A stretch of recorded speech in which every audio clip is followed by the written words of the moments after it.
kembali di materi daring pagi hari ini dengan mapel prakarya masih dengan Pak sendiri, Gede Budiarto.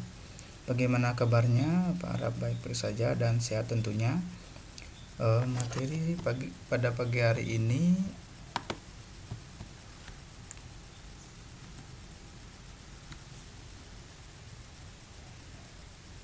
yaitu penyajian dan pengemasan.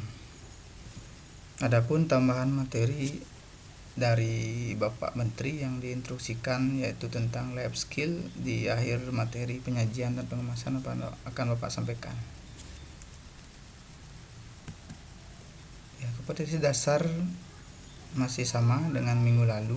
Jadi kita minggu lalu sudah belajar mengenai pengolahan bahan pangan. Nah, sekarang kita ke menyajikan dan mengemas. Jadi kita belajar mengenai penyajian dan pengemasan yang sudah dapat di semester 1 tentunya.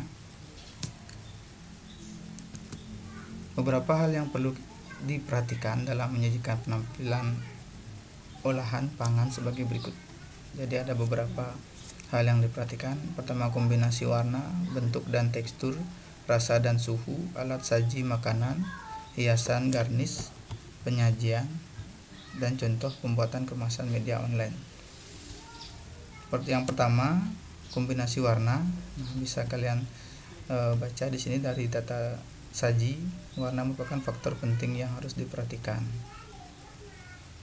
Jadi otomatis nanti kombinasi warna yang baik atau misalnya yang baik itu akan menambah selera. Begitu juga sebaliknya, kalau buruk dapat merusak selera.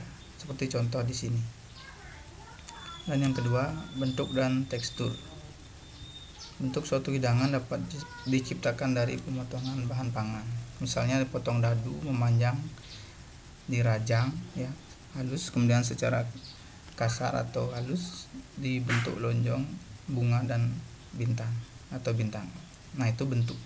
Kemudian tekstur itu seperti lunak, kenyal, kasar, kental dan halus. Nah, itu tekstur. Dan selanjutnya yang ketiga adalah rasa dan suhu. Dalam penyajian di sini hendaknya kita perlu juga mengkombinasikan rasa-rasa dasar seperti rasa asin, rasa manis, rasa pedas, rasa gurih, rasa pahit dan rasa asam maupun rasa yang sangat berbumbu. Nah, itu dari segi rasa. Kemudian yang selanjutnya adalah suhu. Jadi olahan pangan yang enak dihidangkan saat panas itu seperti soto atau sup misalnya, atau yang dingin, nah itu biasanya hidangan penutup seperti es krim atau puding. Nah, itu lebih bagus disajikan dingin.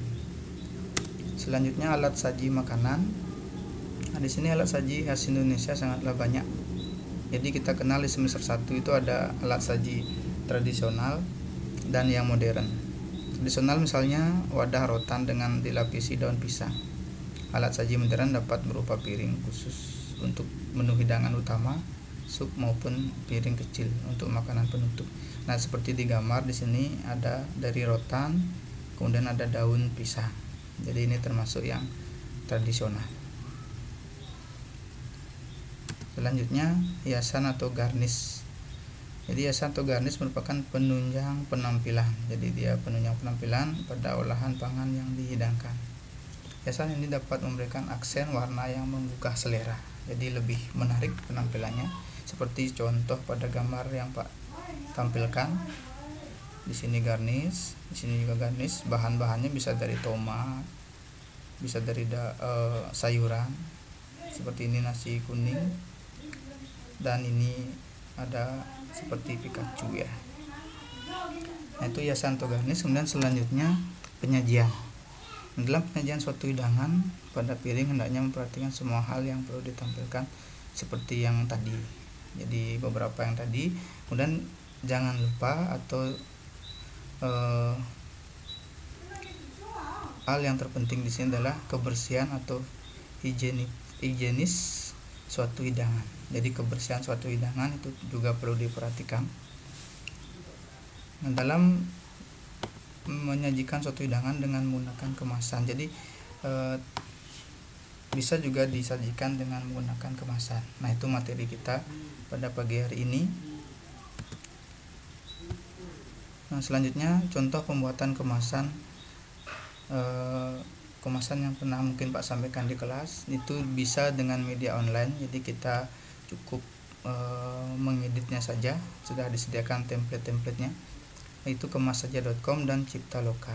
Kita cek sedikit untuk contohnya.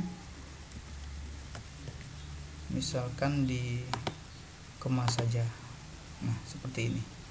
Jadi kita bisa memilih beberapa model kemasan, misalnya kemasan makanan,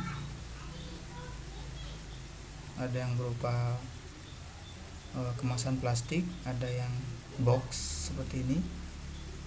Kita juga bisa memilih desain, misalkan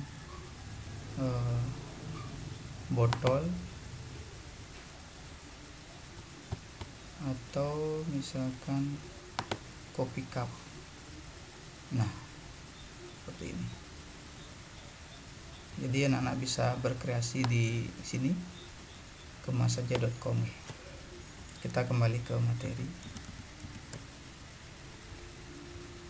Nah, demikian materi penyajian dan pengemasan. Jadi contohnya tadi.